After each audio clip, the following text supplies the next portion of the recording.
Welcome back to Beyond the Uniform. I'm Justin Asiri, and our mission is to support the military community in their civilian career. Today's episode number 349, Finding Your Identity and Value After the Military with Josh Atkinson. I had a call this morning with a staff sergeant in Germany trying to get into consulting as a possible field with supply chain background. He had no idea where he wanted to go. It was great. We talked for over an hour just helping him out to understand his journey and lay out a potential plan for him, whether it's certifications or how to target proof and improve his value based on where he knows he wants to go. And the truth is he doesn't know. So we were able to step it back a little bit and help him focus effort in a much more tactical way rather than just kind of spray and pray and hope you hit a target. Which I think is also why veterans get out, get a job, and they go, I don't want to be here. Well, because you did it through an impersonal method and you never took the time to even figure out what you wanted to do. Right? You stuck in line with your current career path into a job you didn't really want because you didn't know anywhere else to go, into a company you know nothing about. And you got there and went, this sucks. And you left. The top two reasons to listen to this interview are, 1, straight talk. Josh is very direct about the struggles he has faced in his career and transition. The wisdom he shares is incisive, and I think a lot of veterans will appreciate both the sincerity and authenticity of his advice. 2, consulting and project management. We talk about Josh's experience with both consulting and project management and why veterans may like either of these career paths. Beyond the Uniform has over 350 podcast episodes and 20 videos with America's top leaders, including Jocko Willink, the former CEO of Pepsi, NFL players, and more. They are all free at beyondtheuniform.org. If you benefit from Beyond the Uniform and would like to help get this in front of more members of the military community, please consider donating at beyondtheuniform.org/donate. You can also text support BTU to 33777 and we will send you additional information. Our cost of production is $300 per month. We are an all-volunteer team and we could use your financial support. That is at beyondtheuniform.org/donate or by texting support BTU to 33777. With that, let's dive into my conversation with Josh.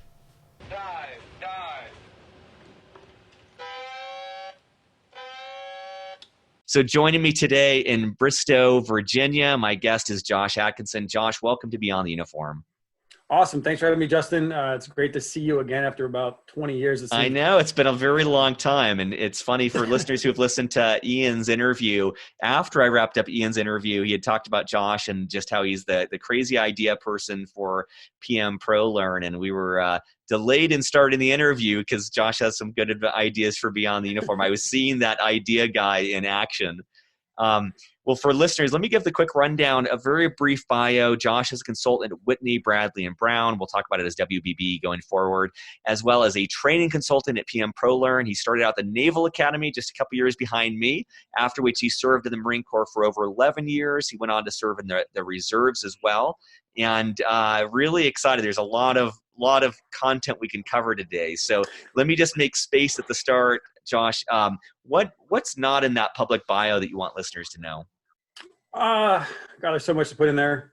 One fact I put down, I'm a passionate beef smoker. In Southern California, and I thought barbecue was anything you cooked on a grill. And then I married a Texan, and she said, I want some barbecue, and I cooked some hamburgers, and it was like, that's not barbecue. Barbecue's its whole meat food category. So got introduced to smoking brisket, did some research. She got me a smoker for my birthday a few years ago, and I just like it. I got my own rubs and my own ways of doing things as always. And it's best with a good Shinerbach beer poured onto it in the end. So random fact, but I knew nothing of what barbecue really was until I left home and married a good Texas woman. So I'm picturing our next webinar as how to smoke properly, and we'll get a lot of cigar aficionados joining and then being disappointed. Yep. But maybe it'll be a good conversion. So let's start with you transitioned from the Marine Corps in 2016 after about 11 years. Can you talk us about that transition, the why and the how? Yeah, the why and the how. So I guess up front, the hardest thing, and this will lead into the future conversation, is I failed as a Marine, right? I never planned on getting out. I planned on doing a 20-year career. I started out as an aviator, an 11-year overall commitment going, yeah, you just go through the pipeline, you make major, you move on. And I failed. You know, I struggled with the fraternity pledge mentality in the aviation world. My own arrogance, my own intelligence, my own perceptions got in the way. And, I got into a community that was a very tight-knit community, the Harrier world, phenomenal aircraft to fly, some great people that work there, but it didn't fit. There was your corner's over there until you're good enough to be given permission to sit at the table, and I just really struggled. Going to the academy, I was very comfortable with rank and very comfortable being around senior folks. I like speaking my mind, and I always had the perception that once you're there, you're on the team. There is no pledging. There's no need to prove yourself. You've already been accepted. You're here. You've got your eagle of an anchor. Welcome to the team. And that wasn't what I found. What I found is that there's a dynamic insecurity that goes on in the military with leadership, where you're always trying to understand how people perceive you and playing the right politics game. I hate saying that, but it came down to that, and I went to the community. I stood up for my class. I was a class lead. They had some concerns, so I talked to safety about it. I tried to do the right thing, and then started getting this branding as you're not a team player. I got to the fleet, normal new guy mistakes, didn't understand it. And then out of nowhere, it's like, hey, you're grounded pending an FFPB.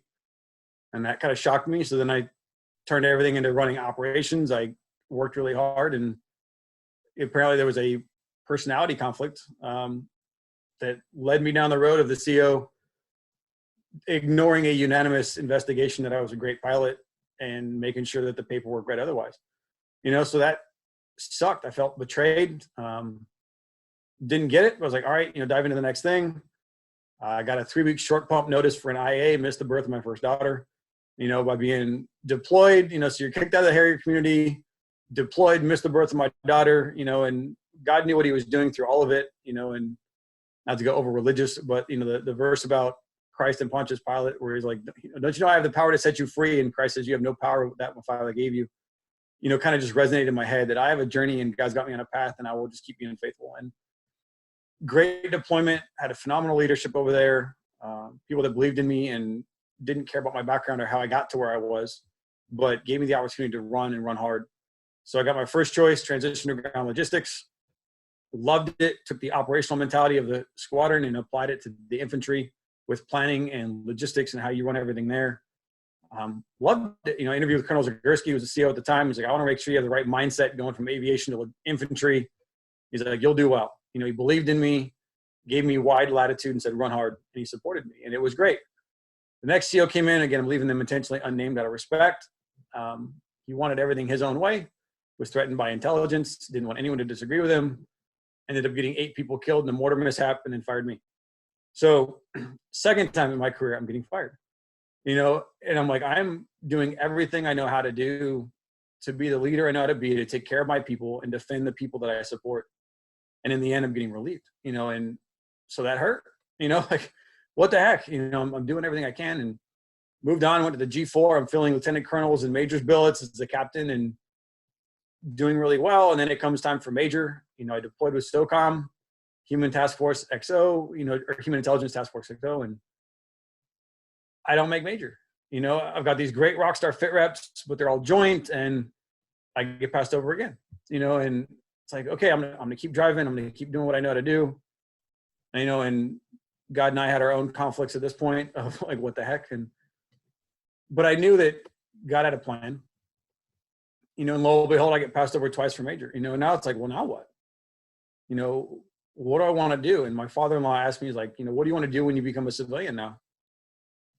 So I want to be free to think, lead teams, and help people. And it's like, so what do you want to do? And I was like, I don't care what it is, as long as I'm doing that. And it was hard, so emotionally it was hard. Timeline's coming, don't want to get out. I have to get out, trying to figure out how to network, how to get a job. Used a headhunter in transition, because I figured that's the best way. I went with an elitist headhunter called Alliance Careers. The best thing they did was send you through training to understand what you might want to do as a civilian. So, in going through that, I was like, I don't want to do sales. I'm never going to be a salesman. I hate sales. Which that'll be ironically humorous later on. I got introduced to the field of operations and then project management, and really became passionate about project management. I had talked with my current boss at the G4 about project management and about PMP, and figured out how to use unit training funds to get certified. So I was able to get certified in project management, Lean Six Sigma. It became a field I liked because it let me do what I wanted to do, right? I get to lead teams, be free to think, and help people. What I didn't know is the free to think part is really more corporate culture, not job or field of work. It has more to do with who you work with and the environment established by a company, so. But I went through the dance of using the headhunter. It was speed dating to a marriage in a weekend. I interviewed with 10 companies over 2 days. The music stopped. There was one that was interested in me and only one I was still interested in. So I moved to Philly. Got into heavy construction project management. Loved the field. I was doing nuclear power maintenance and combined cycle power generation work and heavy rigging. I had to apply my engineering background from the academy, my logistics background in the Marine Corps, and leadership. I mean, it was a great field. I still advocate and love project management as a field. Then the free to think part came in of not really being able to lead the team like you want to. It was a union culture. After being there for a year, took a 40% pay cut when I left active duty. Started feeling used. It's like, hey, I want to do more. I want to get paid what I'm worth. And you never quite know what your value is or who I am. And the unions look at you like, you're not my boss. It's like, I'm the project manager. You're not your boss. Like, no, I work for the other union guy over there.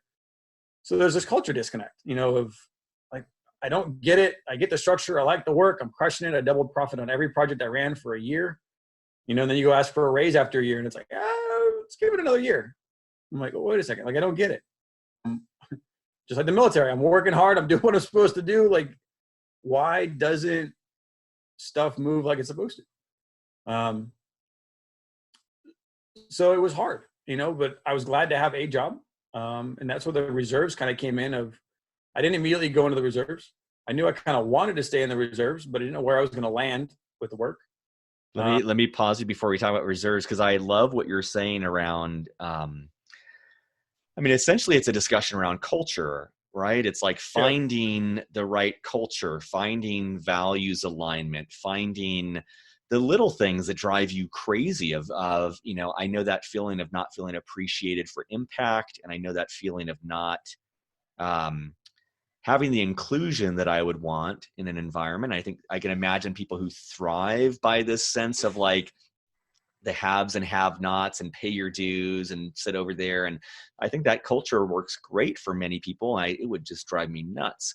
And one thing I'm appreciating, especially about when you're describing that in the military, is I've definitely had culture clashes. And one thing I appreciate about being out of uniform is yes, there can be financial constraints and other constraints where I can't leave a job, but there's still the option to leave a job and say like, look, this is not a good fit. Best of luck. And I can definitely appreciate the frustration in uniform of not necessarily having that autonomy.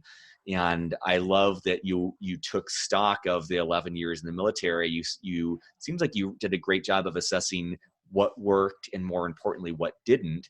And that was the framework that you applied to the next job. And I think it's great for listeners to realize that it seems like the next job was hitting on some things that worked, but still there was the pieces that didn't work culturally. And in my view, just my personal take, that's part of the process, is trying something, being aware of what works, what doesn't. And it's not a failure or a success. It's like, okay, I've collected data about what works for me and what doesn't. And then your next decision becomes more informed. And so we can get back to the reserves, but I just wanted to chime in there about that narrative. And I appreciate your vulnerability and authenticity in telling that story. Yeah. And you pick on another thought though, on the loyalty aspect and that feeling of autonomy and the freedom to leave, which I guess I'll get to reserves again later. But one of the struggles I had is after feeling like I wasn't in a great fit, at this job, which again, I love the work, I love the people, but it was a struggle for the family. I was gone all the time. The pay was less. And so it wasn't a long-term good fit. But I felt like I couldn't leave. I saw all these ways I could make that company better. And I think one of the struggles I had was, in the military, you make lemonade, right? You're given lemons every day and you make lemonade. So you don't kick anybody off your team. You take whatever you have and you always grow your team to make it as good as possible. You can't leave and they can't leave. So you just do with what you have.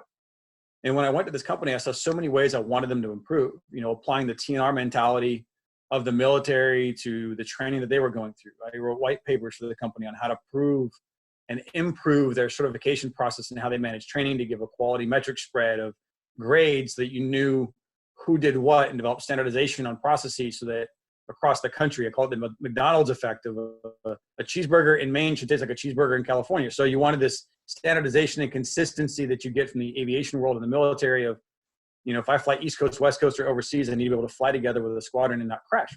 So you build this uniformity, and I wanted to help them grow so much, but then it became a struggle of they didn't want to grow, but I didn't feel like I could leave because they gave me my shot, right? I owed them for the job. I owed them for taking a chance on me. I felt like out of the military. I owed them for giving me a home, because that's what you do in the military. And the truth is that wasn't the case. I didn't owe them anything. I didn't owe them loyalty, and I finally got a mentor at Raytheon through networking, which is another topic we'll get on later. But I got put in touch with a retired 3-star admiral named Wally Massenberg, who to this day I'm indebted to at Raytheon. And he's like, what would they do if they were hurting? If the company was struggling and going under, are they going to hold on to you? And I was like, no. I said, then why are you holding on to them if you don't feel like that's in your next best interest? What do you owe them? And he's like, have you made them money? I said, yeah, I've increased profits. He's like, have you done your job well? I said, yeah. He said, then you don't owe them anything. You have done your job well. You are free to choose what is best for you to go where you think is best for you to go and take care of your family. That's okay. You're not a bad person for wanting to choose what's best for you and your family. And that was so hard for me. I felt like I was failing in my loyalty as a man and for that company to leave and walk away, that it was wrong to change jobs. And once I mentally got over that aspect, the world became so much bigger. The autonomy aspect you're mentioning became real, of being able to create my own future, being able to network and grow to what I want to become, being able to find a new path. If project management wasn't it, then I have the freedom to re-navigate and reinvent myself based on who I want to be and go to where I want to go. And I'm not stuck in a stovepipe. I think a lot of veterans struggle with, hey, I'm getting out and I was an MP on active duty, so I need to become an MP. Why? Well, because all of my pedigree is MP, so I need to become a policeman. Do you like it? No, but it's all of what I know. Again, also why I like the project management field is that's a great transition of taking what you know, applying it to a different skill set and getting to somewhere new, because everyone's a project manager in the military. So that to me opened doors of, I'm not an infantryman, I'm not a logistician, I'm a project manager, and I can tailor that to become what I want to be. But it was hard. It took me a lot to get over the feeling that I was betraying a company, because I knew what it felt like to be betrayed and be left out. And I didn't want to do that to anybody. So it was hard. But again, you talk about the autonomy. It's absolutely true. And anyone listening to this, like, you don't have to stay where you don't want to be, and you can go to where you want to go. And I'd love to talk to you to help you get there. No, I love that. The two things I'll point out, I when I left business school, I accepted an offer at a consulting company and then wanted to start a company instead. And thank God I was able to talk to civilian mentors, because I had a big problem reneging my offer. I'm like, well, I gave my word and all this stuff. And across the board, both the veterans I talked to had been out for a while, as well as people who had never served. They were like, look, man, like, just do what's right for you. Like, it's not going to serve the company by going there if that's not what you want to do. And I'm so glad I followed that. And, I hear what you're saying. I think for listeners, it is a consistent challenge that I see, that people who have served in the military overemphasize what's good for the group. And when you leave the military, there's a beautiful aspect of that trait, and it's a liability to you, your family, and I think the world, when you start doing things and compromising because you think it's what you should do rather than you know is right for you and your needs. And I think you're a perfect illustration of that. The second thing I wanted to point out is that as I'm hearing your story about, I hear a man who wants to be able to roll up his sleeves and have a direct impact and be an agent of change. And it's clear to me from what Ian said in our conversation prior to this call, like, you're bursting and bristling with ideas that can improve an organization. And so based on that limited amount, when I hear your story, I'm like, man, I would not want Josh, at least at this point in your story, I wouldn't want you at a large organization like the military, like this first job, where the systems are in place and change is very difficult to make, and there's an established hierarchy. I want to see you in a smaller organization, sub 50 people, where it's much more malleable, where it's much more open to influence. And I think it's just important for listeners to recognize that if these aspects of Josh's stories are resonating, to consider a smaller organization. And if it doesn't resonate, that might be a sign that you're a great fit for a larger organization where that's not a component. It's just, there's no right or wrong here, but it's just recognizing your flavor, recognizing your unique intrinsic values and how they drive your decision making. So maybe we pick up on the reserves piece, but I want to make sure I threw that in before we go on. Yeah, that's a great point. And that's where it is hard. And I think part of it too goes back to, leadership in Maslow's hierarchy is the hard part of leaving too is the stability of the known. And you can attest to this in your own journey, I'm sure, of, and I think I'll come back later, but the military, you have all this stability. You have a known structure, you have a known growth pattern. You know when you're getting promoted, you know when you're going to move, you know how long you're in a job. You have a very mapped out training pipeline from 0 to infinity and then retirement. And it's this structure that really comes down to Maslow's foundation of safety and security that allows you to then be free to kind of bounce around above that, right? You're free to then explore within some limits because the foundation is always taken care of and it's always in place. And that's hard to realize too when you get out, that foundation isn't guaranteed anymore. I think that's also why veterans give a loyalty to a company they may not need, because I need insurance and I need something coming home. Unless you're retired, right? I usually advocate for guys who are close to retirement retire, because that really gives you a foundation to let you do whatever the heck you want because you have insurance and your mortgage paid for the most part. But yeah, it's an interesting tie-in, culture-wise and safety-wise. Could you, this also might tie into another concept I wanted to make sure we cover, which is you've talked about this metaphor that you describe transitioning veterans as fostering a foreign orphan. And could you delve into that a little bit? Yeah, so the foreign orphan metaphor, again, came up as I was coaching veterans in my own journey of figuring it out. And I attributed it to, again, with my job, the union world when I wasn't union, but you are adopted and birthed into the military. So I guess we give the entire structure here. You were born at boot camp, right? You have no freedoms, you have no thought, much like a child. They tell you what to eat, sleep, stand, walk, act, feed, dress. Everything is told to you, much like a child who isn't free to think for themselves. And then you grow up, after boot camp, you're, pre-kindergarten, you're told very limited what you're allowed to do. They give you so many privileges and freedoms. They tell you what to do. And then over time, you become a member of this family. You become a big brother initially, then you become a dad, in theory, for the men out there, or a mom, not to go one way or the other. But, eventually you kind of have that grandparent role in senior leadership where you have, parents underneath you, but you're born into this family. They adopt you. They provide everything for you, your family, your household, everything's secured and given to you. And your last name changes to veteran. You are now forever a veteran. That's who you are. That's the way the rest of the world will see you. And when you get out, the best a company can give you is to hopefully foster you, right? There's no guarantee. They're not going to adopt you. They're not going to guarantee you 5 years of life or a 4-year commitment that you will knowingly promote and grow up in this family. It's all performance driven. Now, the good ones try to create a culture where they will adopt you into the family and teach you the cultures and courtesies. A lot of them just kind of go, hey, you're here to make me money. You're a part of this organization. You can eat here if you want to while you're good enough. And if I don't like you anymore, you can go back to the orphanage. And the whole time you don't fit, right? I don't speak your language. I don't understand your culture. I'm driven and I speak 4-letter acronyms and I cuss all the time because I don't quite know what's going on. And I got tattoos and you look at me like I'm, some alien from another world because you're worried about PTSD because you saw stories about this stuff and nobody knows. So you're kind of this weird outsider trying to fit in a company with a culture you don't know. And again, there's no guarantees. There's no adoption possible because that's not how the corporate world works. Why I think veterans get drawn to GS work or government work is, again, it's that same safety, stability, security thing of I can get adopted again. I can go back somewhere where I can't be kicked out and I'm safe. But for me, when I finally understood that concept that I'm free to leave too, and I'm okay to make the decision that's best for me, I don't have to stay in that family. If I don't like the family, I can go. If I don't like the culture, I can leave. I'm not stuck there. So just like it is a downside that, a company may not adopt you, it also gives you that attitude to go, I don't have to adopt it either. But I think mentally that was a big piece for me to realize, and it's still a struggle, that no company out there will ever adopt you again, right? You will never get that same feeling of camaraderie because it's just not how corporate world works.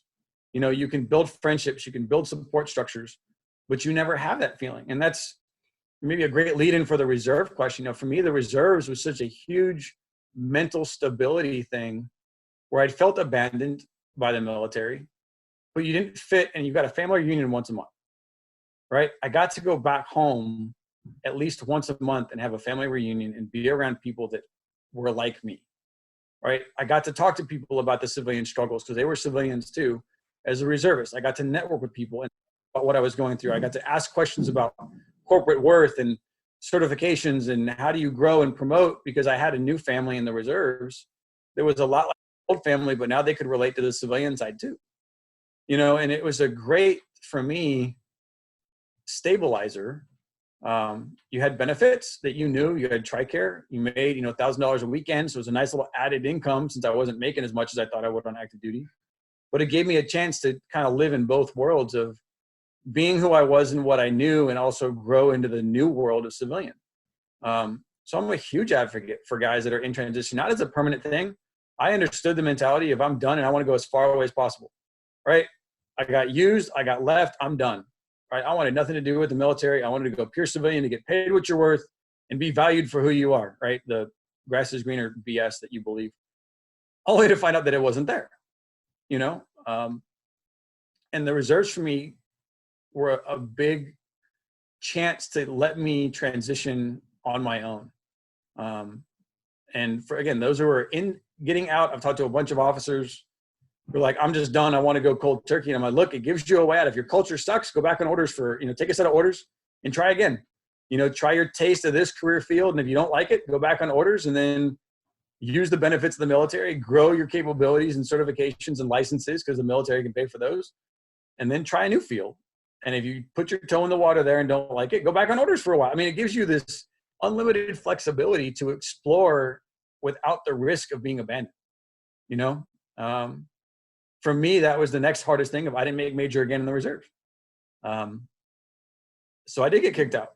And then I tried to transition into the Guard, and I was told there's no waiver. Once you've been passed over, you can't go into the Guard anymore and you're stuck. I was like, well, wait a second. So now I can't be a Marine. I can't go into the Navy, and now I can't go into the Guard either. So I'm just like in flying. I didn't want to stop, but the paperwork says you're not qualified.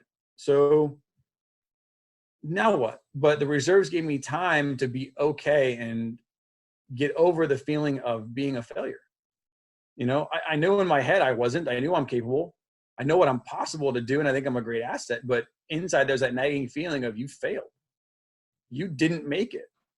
And then you're at a company and you're kind of always fighting that battle of when is the next person going to say I'm not worth it and I'm not going to make it, And so for me, again, the reserves was just a really great time to kind of stabilize and have a balance and have a feedback loop and a family reunion until I was okay kind of being away from the family, as a pure civilian. So I'm a huge advocate of reserves for that reason.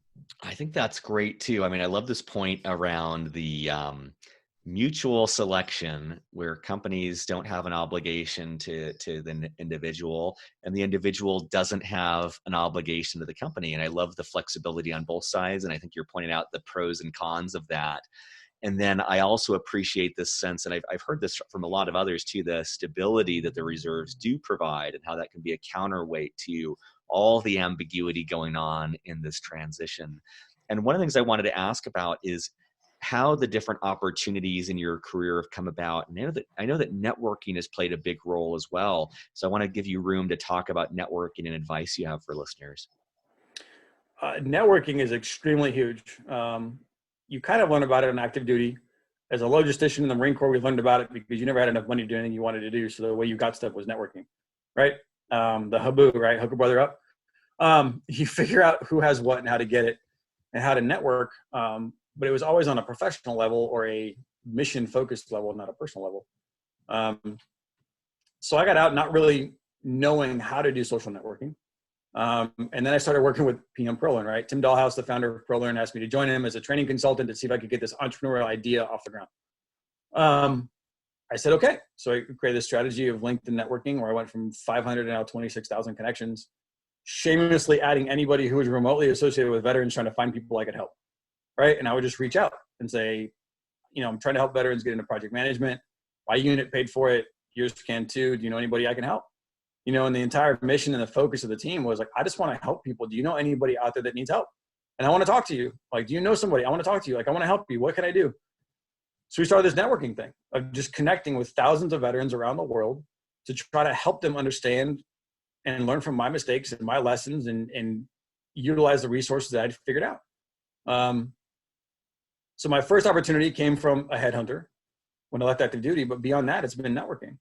My job with Whitney, Bradley & Brown, I reconnected through growing my LinkedIn network with one of my TBS fire teammates from 15 years ago named Will Granados, a great Marine. And it was like, hey, we're looking at hiring this colonel. I see you're mutually connected with him. Can you tell me about him? And I looked him up. I'm like, no, I have no idea who he is. I just connected with him because he's a veteran. And I haven't even had a chance to talk to him yet. But we rekindled. We reconnected. He's like, I work for a great company, WBB. Send me your resume. Like, what are you doing? Like, what's going on? So shot out my resume, and was able to get an informal walk around with the company. Met some key people in the company that learned about who I was and my background, and liked who I was. Didn't have any opportunities at the time, but hadn't even applied to a job yet. It was just a real informal, let's get to know you. What do you do? Here's who we are. Here's who you are.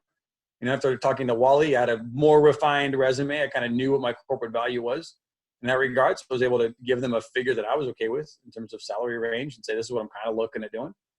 And a couple months later, hey, we're looking to grow this department for the Marine Corps team, and we like your background. Are you interested?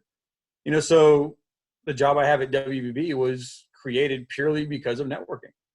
It wasn't hunting on Indeed or looking for a job. It was through the people side of networking. And what that has taught me, and what I teach a lot of people now in transition, which I haven't written the article yet on the filter, the screen, and the door, and understanding the levels of recruiting.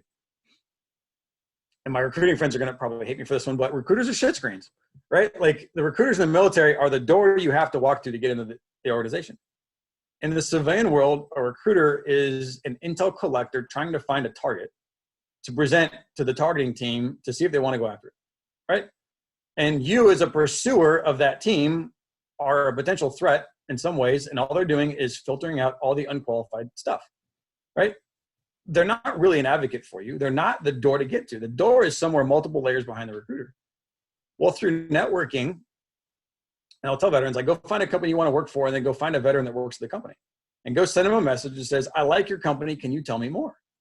Right? And talk to them, and you'll find out everything you want to know, from culture to fit to salary ranges to work-life balance to organization to mission to everything you thought you wanted to know about. Do I really want to join that team?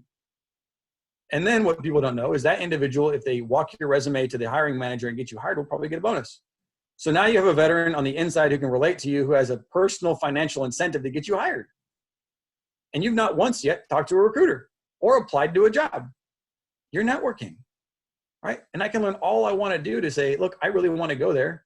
And they can hand walk your resume, translate it for you because they speak veteran too, because they're equally tainted, and help you get connected with someone who may want to talk to you before you've ever applied to a job. So the networking piece to me became so big, and a huge thing I teach veterans on is that, I had a guy the other day, he's like, I've applied to over 500 jobs on Indeed and not one has responded back. I was like, again, you're throwing your quality against a wall, hoping that you wrote it the right way, that the filter acknowledges you as worth it to talk to. It's impersonal. Make job searching and networking personal, and then people want to help other people.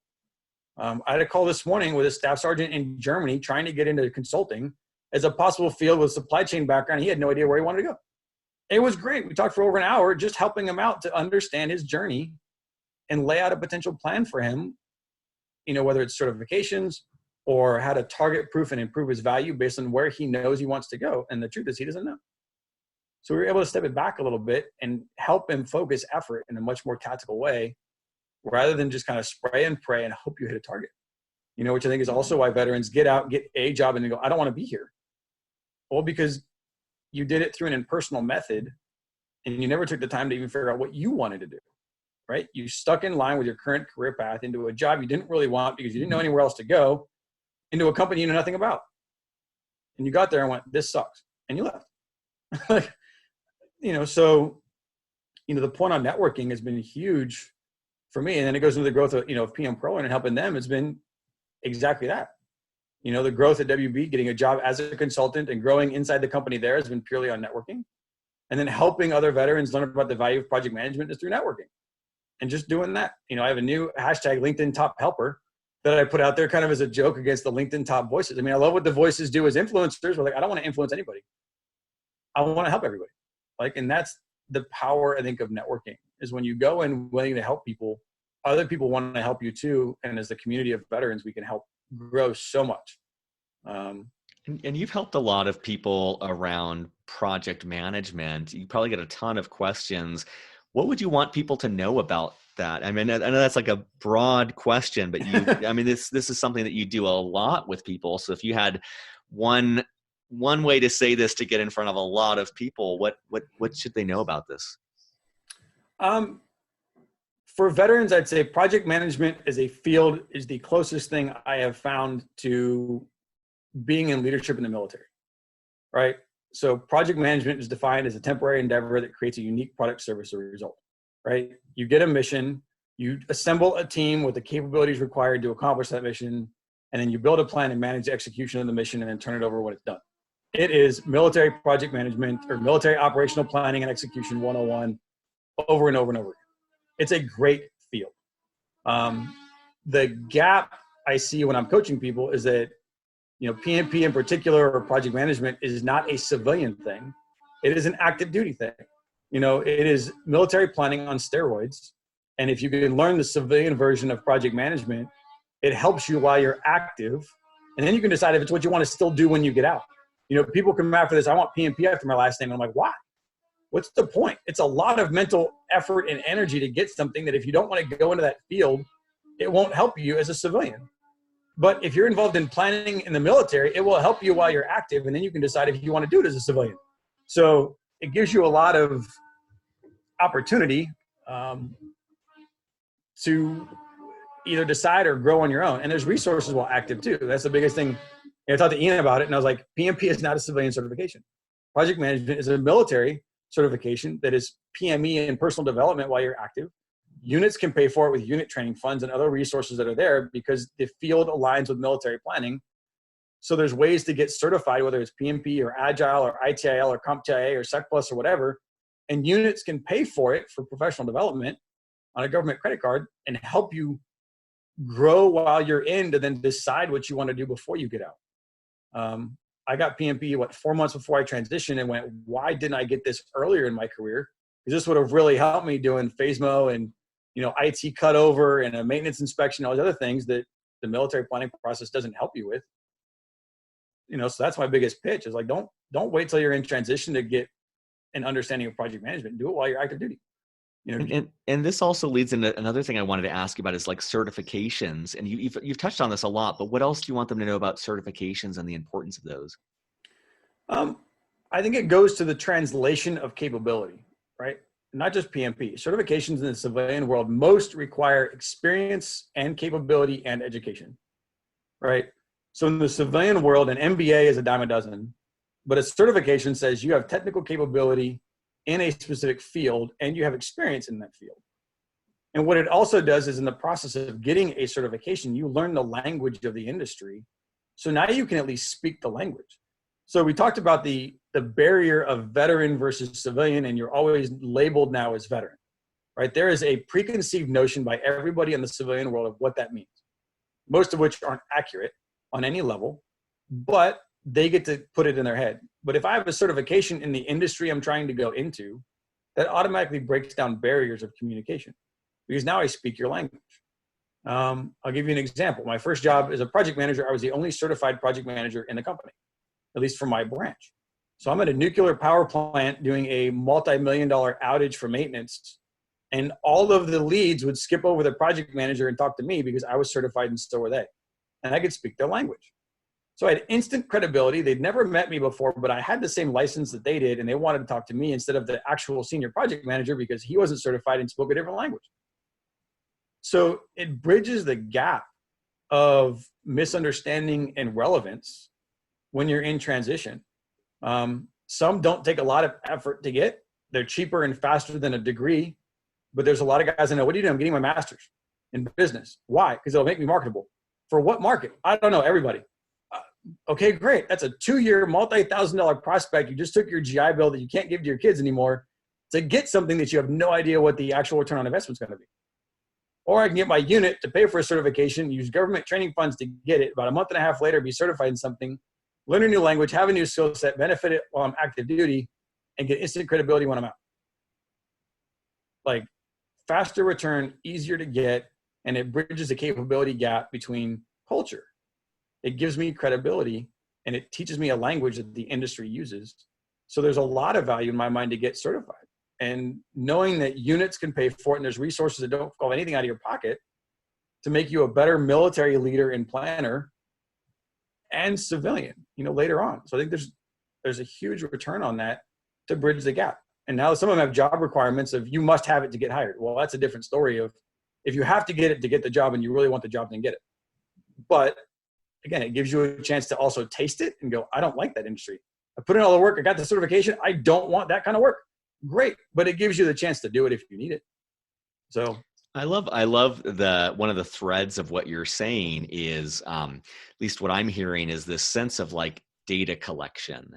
And, you get a lot of data when you're in the military about the type of people you want to work with, the type of work, the culture, those things. And I apply that as well to it's an interesting distinction on certifications, which is you can go to an advanced degree, which will take multiple years. You're going to get a lot of information, but it might not, you don't really know what you're going to use it for versus a certification, which you might be able to acquire on active duty. You might be able to get it faster.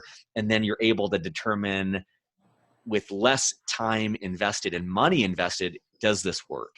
There's a phrase I don't exactly agree with 100%, but it's like, don't waste 2 years getting a year of experience.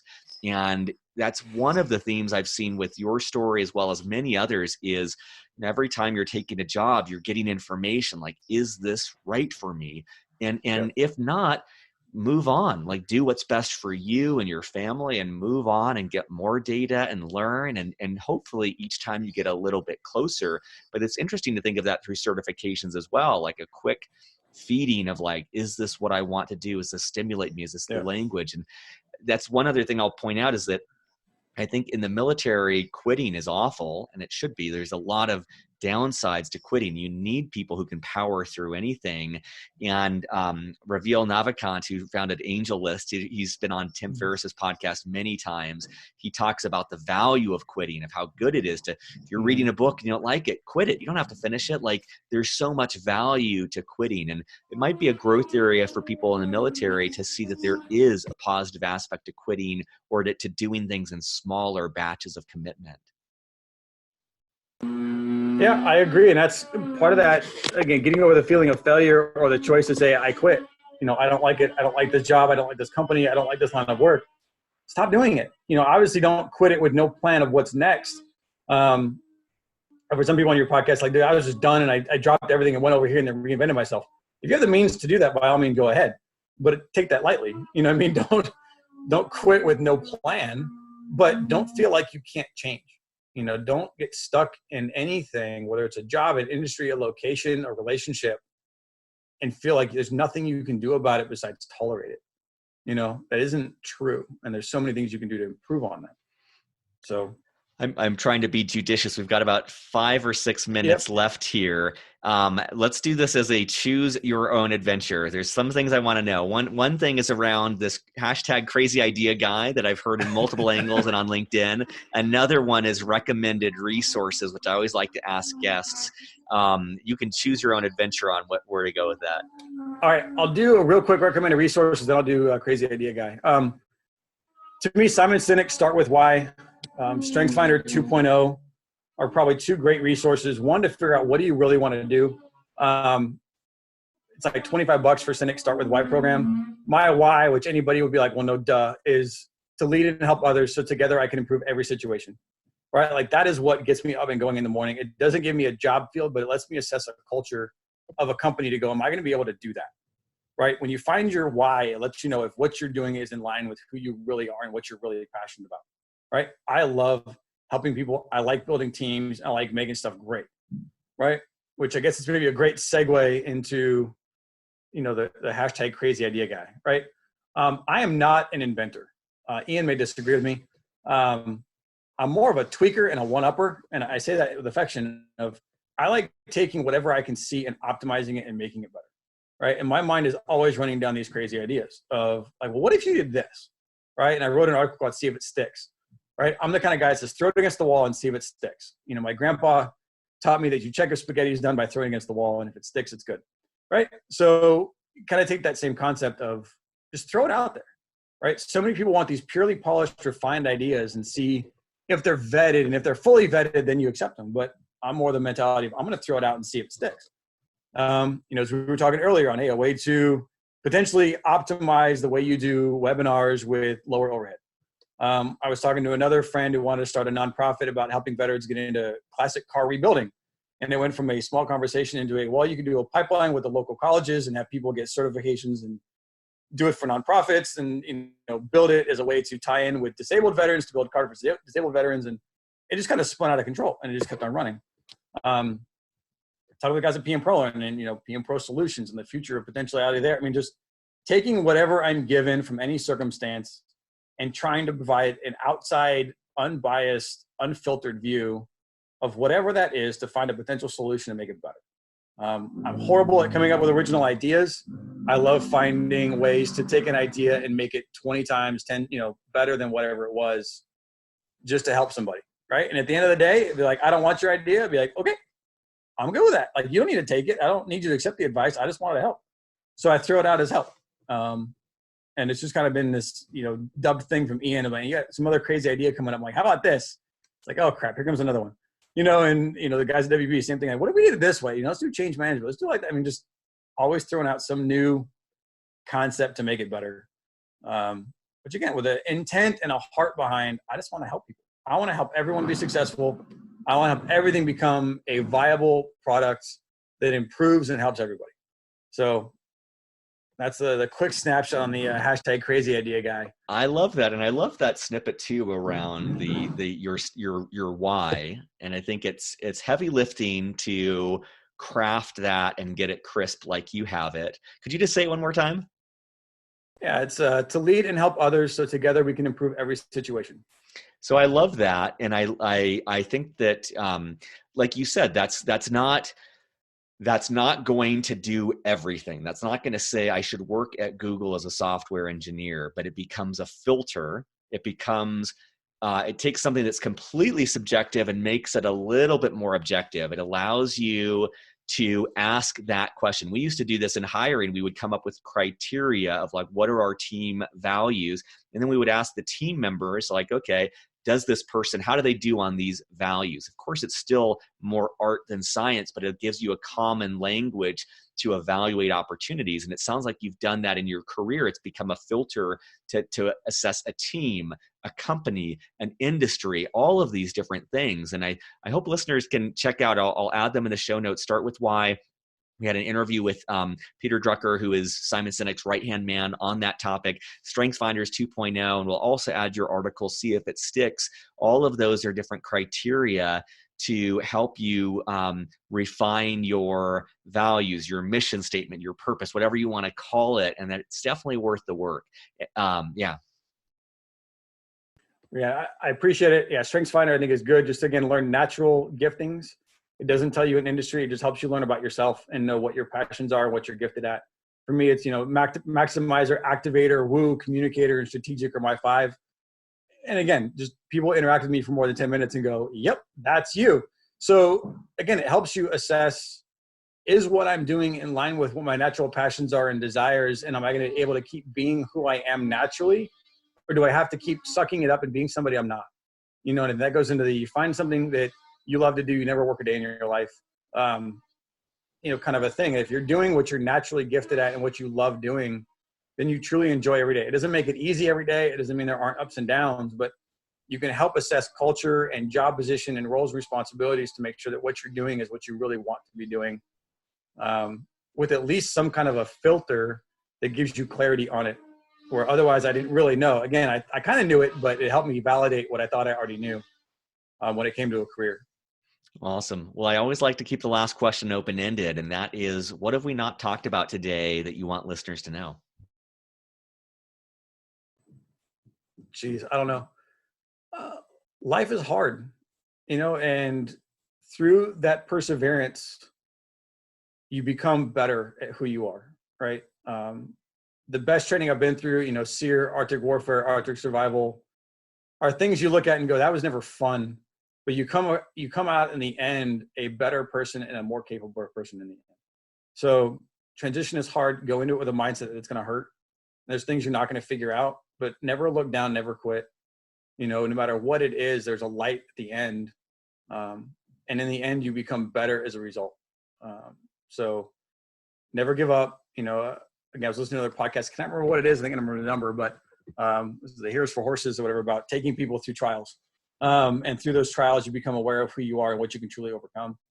And that's part of it. Life is never a map. Civilian life doesn't have a cookie cutter roadmap, but you can invent it. You can create it. You will stumble, fail great. There's another concept I think I heard on one of your podcasts, fail well and quit well, right? And make a better choice and just pick back up and keep on going. So I guess that's it. And God has a plan, right? I never knew what my plan was, but there is a plan, and keep believing. And if I can help you, give me a call. Jessica, send out my email. I would love to talk to you no matter what, with no judgment whatsoever, because clearly I failed in the military. I've had some huge roadblocks and stumbles in life, and I'd love to help you if I can. Thank you, Josh. I appreciate your generosity. I appreciate your honesty, and it's just refreshing to hear.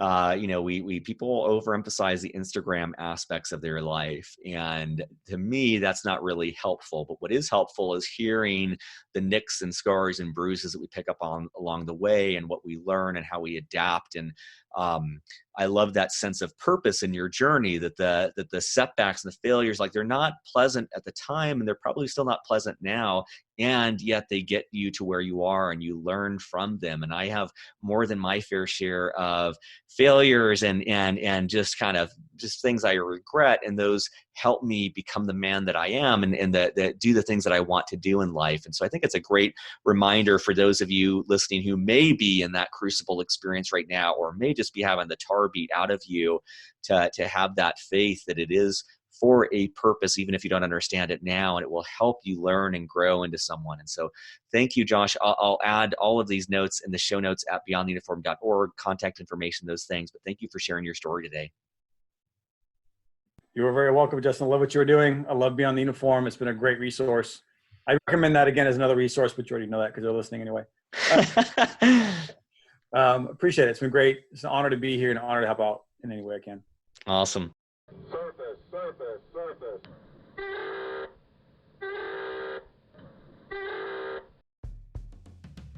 Beyond the Uniform is written and produced by me, Justin Nassiri, with help from our Chief of Staff, Steve Bain, and our editor, Kathleen Dillon. We are an all-volunteer organization and would greatly appreciate your help in any of the following ways.